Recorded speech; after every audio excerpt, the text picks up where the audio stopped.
Alright, ladies and gentlemen, we are to our last group of animals that we're going to learn about for the year, and those are mammals. We've talked about mollusks, our clam. We've talked about annelids, that earthworm. We've talked about arthropods, those cute little crayfish and insects.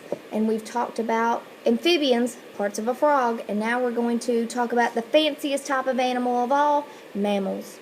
If you notice, my background is a mammal. It's a duck-billed platypus. You may not think that he's a mammal, but we're going to learn why he's a mammal and also why he's poisonous. So here we go. So make sure you have your study guide, Mammals, with you. We're going to fill this out. So first we're going to talk about the three main types of mammals. And the first type is a monotreme. And what classifies this type of animal as a monotreme is it has these main characteristics, three big ones. They actually lay eggs. And if you lay eggs, you get to be called a fancy term. It is called oviparous.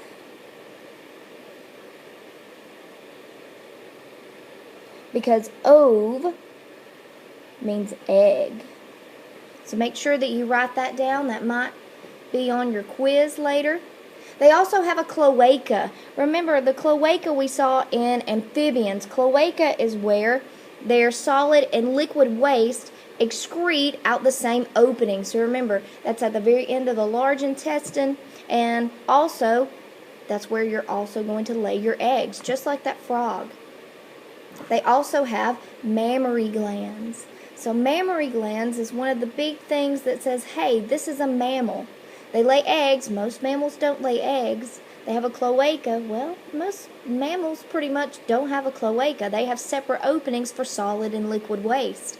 But they all have mammary glands. And mammary glands, that is where the milk is going to collect, and that female is going to be able to feed her young for the first few weeks or months of life. And make sure that you write down the examples. There are very few animals in the classification system of monotreme. There's only the duck-billed platypus. Those are baby duck-billed platypus. Aren't they cute? And then also a spiny anteater. So remember, if you're a monotreme, you have the ability to lay eggs. You are oviparous. You have a cloaca, which allows you to excrete solid and liquid waste and also lay your eggs, just like that amphibian, that frog. And then you have mammary glands so that you can be able to feed your young. So if you need to pause the video, you can. If we need to wait on someone, that's fine. But unless you need to pause the video, I'm moving on. Alright, the second type of mammal that we'll talk about is marsupials. And you've probably heard that word before. So marsupials, the difference between them and a monotreme, they give live birth. They are not oviparous. If you give live birth, put yourself a note out beside there. That's called you are viparous.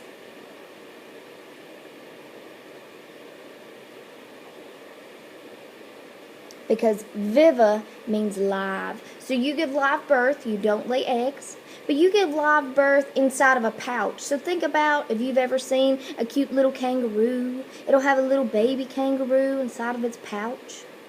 And that's where that offspring will be born, and then it will develop enough into where maybe they can leave the pouch and then start walking. So also some other types of marsupials that you might not have thought about. A possum. A possum has a pouch. The O is silent. A koala. Tasmanian devil. Those only live in very small parts of the world. So if you've ever seen Looney Tunes and you've seen Taz, the Tasmanian devil, it looks a little bit different than the one in real life. A wallaby, which they are related to kangaroos. They're just smaller. And they're cousins to a kangaroo. And of course, a cute little kangaroo. So the difference between marsupials and monotremes, they lay eggs. They have a cloaca. Marsupials, they are viparous. They are giving live birth, but they give live birth inside of a pouch. And that's where that cute little baby, the offspring, are going to develop. So if you need to pause the video again, you can. That's fine. But we're moving on to our last type. Alright, our last type is called a placental mammal. They also give live birth, so they are what? Are they oviparous or viparous? That's right, they're viparous. So if you are a placental mammal, you give live birth, but you don't have a pouch though. You actually have a placental sac, and that placental sac is actually kept in the uterus of a female mammal. And that sac is filled with amniotic fluid to kind of cushion that offspring inside the womb, and also to kind of keep their skin moist inside. And whenever a placental mammal gives birth, their offspring are actually very well developed. And they have well developed eyes, they have well developed lungs, all of those features. So they don't have to stay inside of that pouch like that marsupial to be able to develop pretty well. So everyone always asks me, what kind of mammal are we? We're a mammal. We're an animal. We're the fanciest animal of them all. So we're considered to be a placental mammal. So my pictures for a placental mammal, I could have put a cow. I put a whale. This is actually a blue whale. So whales are mammals. Why? Because they give live birth. They also have a few other qualities that we'll name in just a second. Also dogs, elephants, a bear. And then, if you look over to the right, this is my dog. His name is Ralph. Now, Ralph is a male. He will not give live birth. But if, Ralph decided that he did want to have puppies, he's too old to have puppies, though. His wife would be a placental mammal, and she would fall under this category. So, that's Ralph. Isn't he cute? So we've talked about the three types of mammals. Well, Miss Minor, why do all of those get to be a mammal? Well, one of them we've already named, mammary glands. So those are glands, like I said earlier, they develop milk for the offspring. That milk is going to provide some protein for that offspring. It's also going to provide some fat to help them build up their body tissue. And it's also going to give them some immunity. And immunity is where you are able to fight off diseases, which is very important. Also, if you're a mammal, you have a fur body covering. And then some of my students usually tell me, well, Miss Minor, we don't have fur like a bear or a dog. Well, actually, fur is a very thick cluster of hair. So if you want to put out beside their hair, we are actually covered with hair. Now, you may be able to see your hair on your arms and your legs. You may not be able to. But we do have hair. The only parts of your body that do not have hair are the palms of your hands, the soles of your feet, and your eyelids. So, fun fact for the day. Also, if you are a mammal, you have a 4-chambered heart, which if you want to draw this, you can. This usually helps out my students. I'm just going to draw a makeshift heart. This is not what your heart looks like inside of you. So, whenever that says 4 chambers, that means that your heart is divided in half. So that would be 2 chambers. That would be kind of like that frog. That would be where you mix your red and your blue blood. But we actually divide our heart again. We have 2 top portions called atriums. And then we have 2 bottom portions called ventricles. And if you take anatomy and physiology your senior year, you can learn about, what those atriums do, what those ventricles do. But we have a very fancy heart. Our heart is very efficient at pumping blood.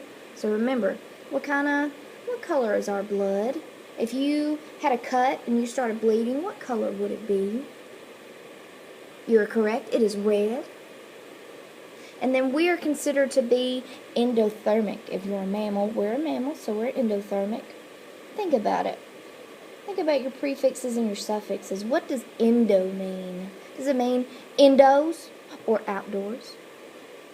You're right. It means endos, inside. So inside, and then thermic. Think about a thermometer. What does a thermometer measure? What do we use it to measure? You're right, temperature. So our temperature write down, comes from the outside. Pardon me, not the outside. Oh my goodness. It comes from the inside. We heat ourselves from the inside out. We do not allow the outside environment to warm us up. Maybe like a snake or a frog. We actually create our own temperature on the inside. Alright, so body covering. Our body covering is either really thick hair, fur, or just a little bit of hair. But we also have skin. So that skin is covered with hair. If it's really thick hair, it's fur. And then respiratory organ, if you see my picture, it's got our respiratory organ and our heart on that page. So what's our respiratory organ? What do we breathe with? We can compare mammals to us because we're a mammal. So what do we breathe with? That's right, we breathe with lungs. And I'll show you what is the heart and what is the lungs in just a second. And let's think about this really quickly. Mammals. Are we monoecious or dioecious? We surely are. We are dioecious. Why? We're like that frog. We can either be a male mammal or a female mammal. So if we look at the picture, these nice bright red hair is our lungs. And remember, what do we use our lungs for? Yes, to breathe. And then right here is our heart. Remember, just like that frog, our heart is going to sit between our lungs.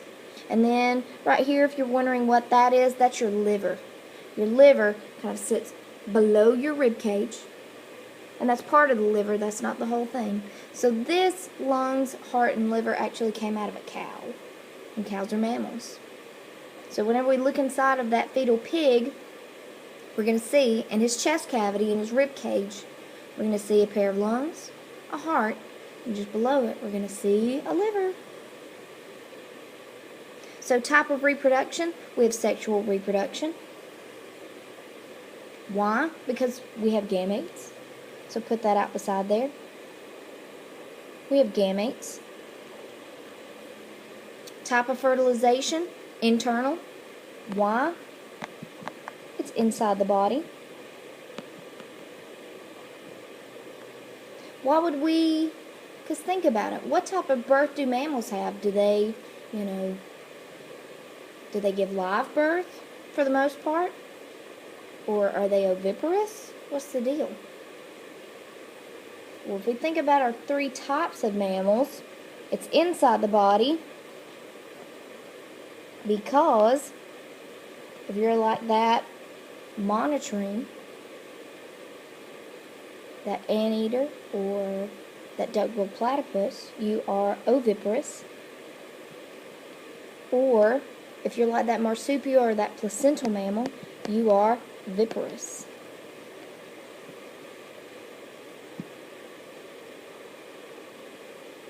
So internal fertilization, why? You're either going to lay your eggs, oviparous, or you're going to give live birth, viparous. So if you're going to give live birth, it's got to be in the female's body. So that's what we just wrote down. You don't have to write that statement down because we've already kind of worded it in a different way. Circulatory system, closed. It is a closed circulatory system. And why is that? Put out beside there. We have blood vessels. We do. We have, write down, arteries and veins. Arteries carry blood away from the heart, A for away, and then veins carry blood to the heart. So very important. Because think about it. We had a clam. Did it have blood vessels? Nope, didn't have blood vessels. We had an earthworm. Did it have blood vessels? Yes, it did. It had blood vessels. It has two blood vessels, one going to the hearts, one coming away. And then that crayfish, did it have a blood vessel? Nope, it was open too. It had no blood vessels. But if you are a mammal, you're super fancy, and you get to have blood vessels. So again, what does ova mean, or ovi? It means egg. And then what type of mammals are going to be oviparous? Which ones are going to lay those eggs? It's going to be that monitoring. If you need to write out beside there, put the duck-billed platypus.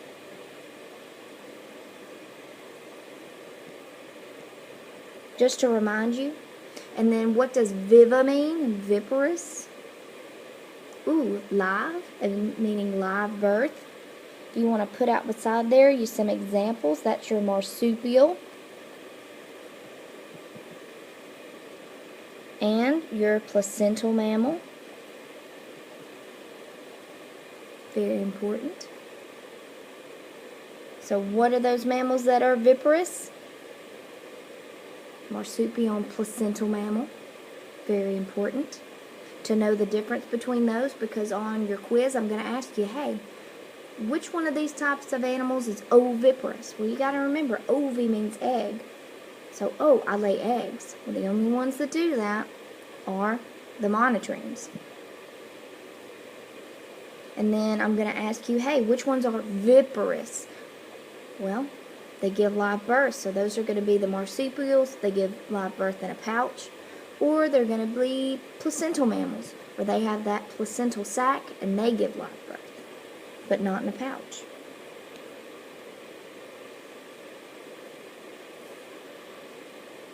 So what type of heart do they have? How many chambers do they have? Do they have 1, 2, 3? They have a 4-chambered heart, just like in my picture that I have over there. It's divided up into 4 chambers, allows us to pump blood really well to the rest of our body so it gets oxygen. And then what did we say that endothermic meant? Think about it, endo. Does that mean inside or outside? Thermic. What do you use the thermometer for? How are we going to have some body heat? It means that we are warm-blooded. So you remember you've learned about cold-blooded and warm-blooded. Warm-blooded, put yourself a note, warm body, from, P with a line over it means from the inside. So you generate your own heat on the inside of your body. That's why we don't have to go out into the sunshine to warm up all the time, so we can be able to move and get our blood circulating.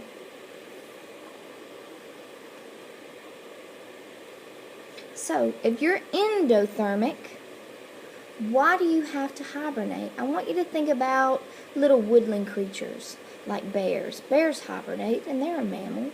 So why, if you create body heat from the inside, usually things like snakes or amphibians or bugs, they hibernate because there's not a lot of warmth in the wintertime, and they are just going to go to sleep. So they eat a lot of food, like we saw in that frog. They're going to build up their fat bodies so they can hibernate during the wintertime and sleep until the spring, and they can get some more food.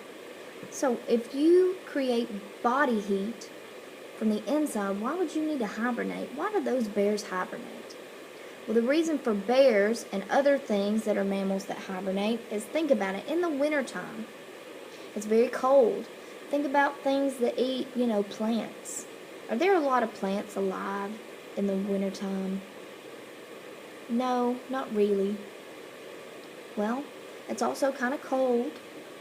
So there's not going to be a lot of food there for those bears to eat.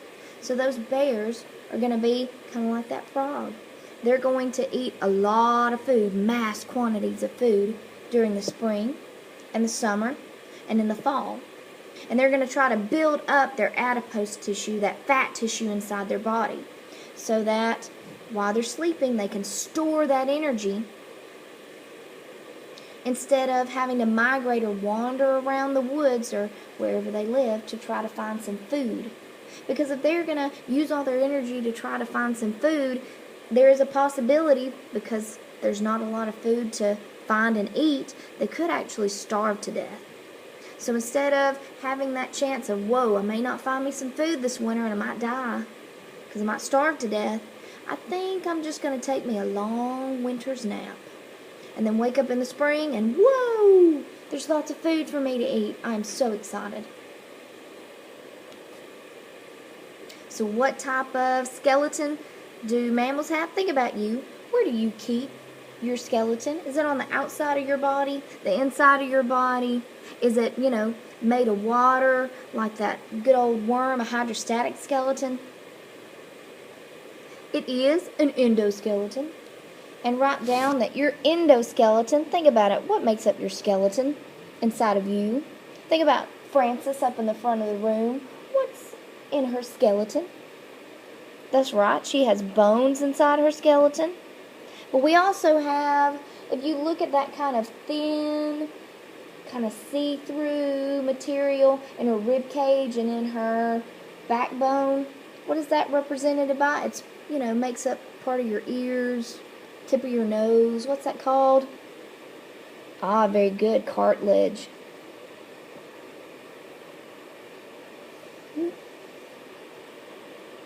I might have spelled cartilage wrong. If I did, it's okay.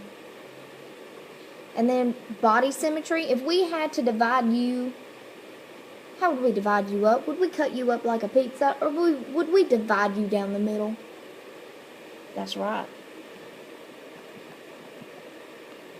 We would divide you in half, down the middle. So remind yourself of that. Write her down. So divide in half, down the middle. And then one of our questions is, what is cephalization, and do mammals have this characteristic? I want you to think about it. What's that nice big old organ inside of your skull that kind of controls everything that you do? If you would, please go ahead and write this down below number 17. Go ahead and write this question, because this is on your quiz. It just didn't make it onto the page for some reason. So what's inside your skull that kind of controls everything about your body? Starts with a B. Ooh, that's right, that's a brain. And if you have a brain, that's where your sensory organs are. And write down that your sensory organs control your sight, if you see, your sense of touch, your sense of hearing. So I have sight, touch, hearing. What's one of your other ones? It allows you to kind of eat food. Ah, taste.